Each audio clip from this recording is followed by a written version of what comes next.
We want to look at some new learnings. Now, I've taken these, I'm only giving you a few of them from a lot of different sources. There are a lot of people who are doing reparenting work. I've mentioned Pamela Levin's Cycles of Power.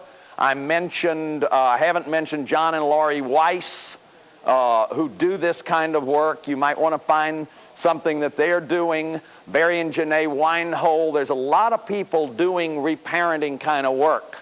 They're too numerous for me to name.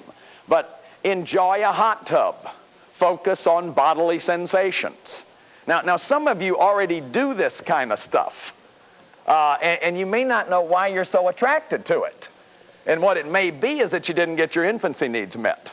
And if you did the exercise in one of the previous programs and you found out, man, I'm a lost child, I didn't get these needs met, then this may be something really important for you to work on.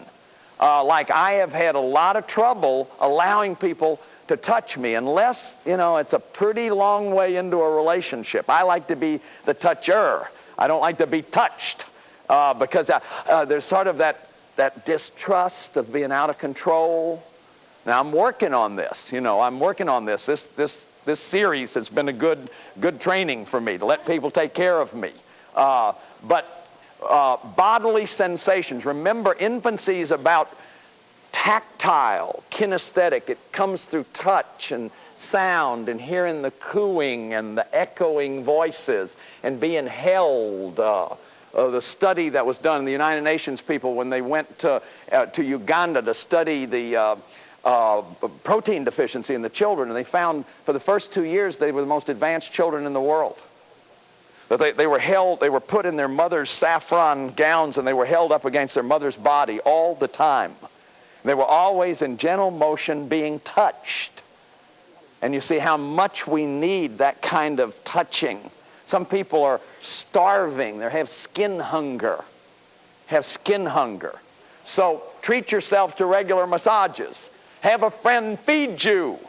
Have a good friend that'll take you out to eat periodically when your infancy issues are coming up. Remember, these are recycled when you're in life transitions, when you're in a crisis, whenever you're starting anything new. Have a friend feed you. Periods of doing nothing. I just love to do nothing. Where are you going? Nowhere. What are you doing? Nothing. What's your 5-year plan? Don't have a 2-minute plan. Just wandering around in a shopping mall. See, listen to soft lullaby music. Rest before doing anything new. In the workshops, we use a lot of lullabies and sweet dreams, some of Stephen Halpern's music, and oh man, I love to just listen to that music. Gaze at a partner for 9 minutes. One of the exercises we do is just gazing and have people see if they can see the child in each other. And incredible, everybody can. If you just sit there and you can make faces and the only thing you can't do is talk. And it'll really connect you with that infant. That gazing, that need to gaze. Now, and there's a whole bunch more. There's all kinds of things you can do. Toddler needs. Let's say you really got it that you didn't get your toddler needs. Go to a flea market and examine everything. Go to a store and pick everything up. Just wander around touching everything you want to touch. See, this is what toddlers are doing. They're elate explorers of each sense, without dismay, without pretense. They're just touching and tasting and experiencing life. Children have this immediate sense, sensory acuity. When I started doing neuro-linguistic training, I couldn't believe what some of these trainers were seeing. They were picking up accessing cues in people's faces. And I'd be sitting there with the guy next to me thinking, well, we're in the biggest hoax going. I see nothing. They'd say, did you see that? Did you see that nostril flare? Did you see that facial tissue change? Did you see that breathing change? Did you see the lip size change? And all of a sudden I began to understand there's all this data that you can pick up if you're willing to look and listen. Pick up nuances and pick up the feelings in people's speech. And we really know a lot about each other. sensory acuity. You know, we know there are perfumers who can pick out all kinds of scents, and there are wine tasters, what I always wanted to be.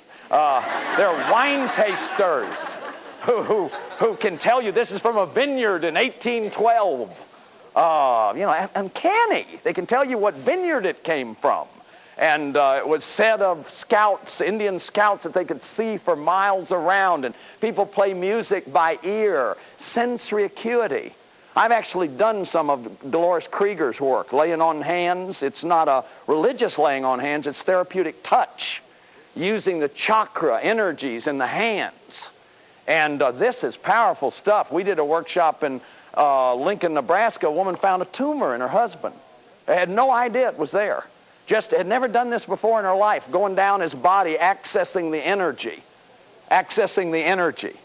See, it's like when we're abused as children, we numb out.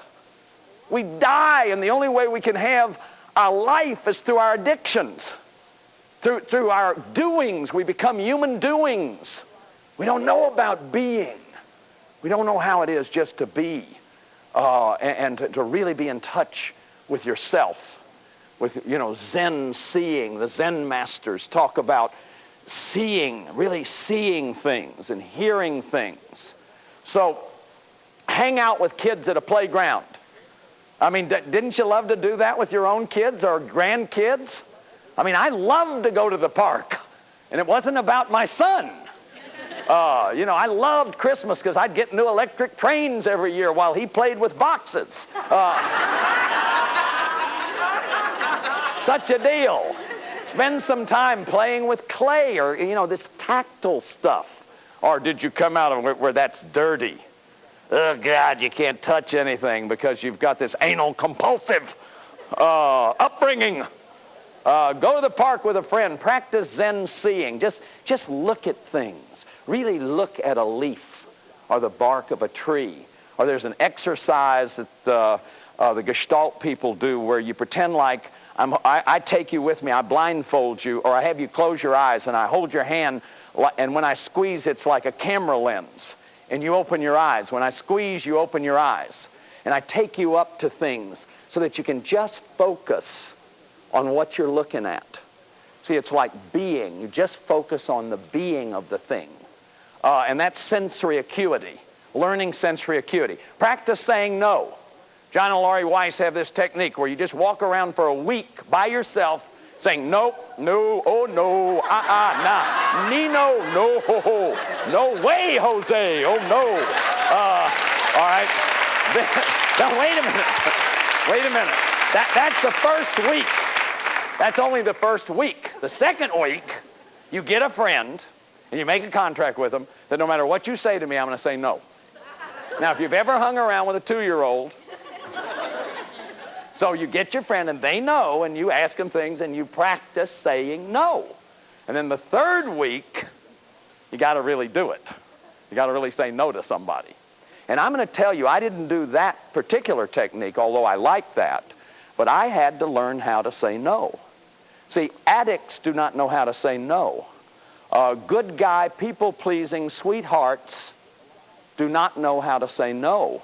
A lot of us who are addicted to caretaking do not know how to say no. And it's gotten us in a lot of trouble in our life.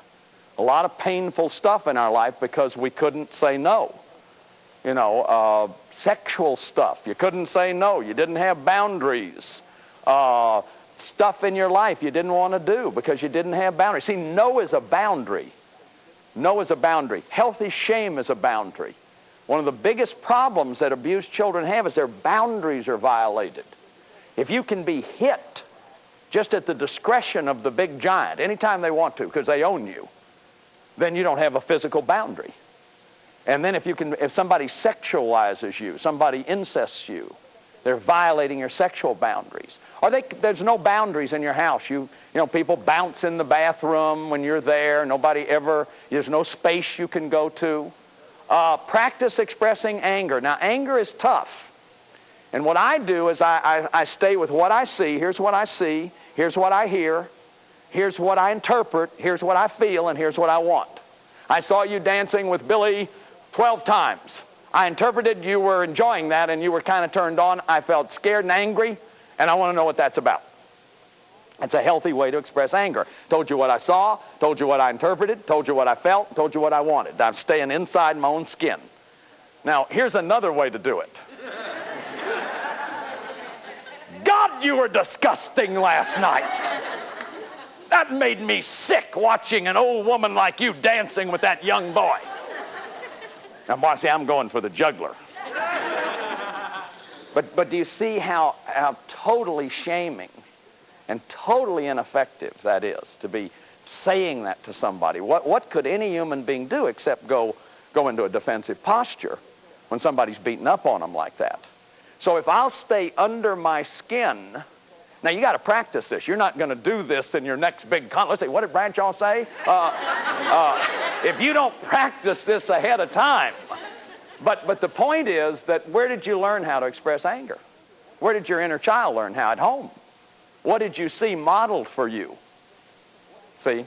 And working on want lists. What do you want? What do you want? Right now, I know what I want in my life. I'm 57, and I know what I want to be when I grow up.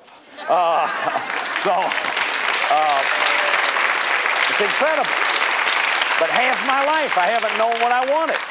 Now, preschool, practice asking lots of questions, because that's what preschoolers do. Let me check this out. Let me be sure if I'm getting this right.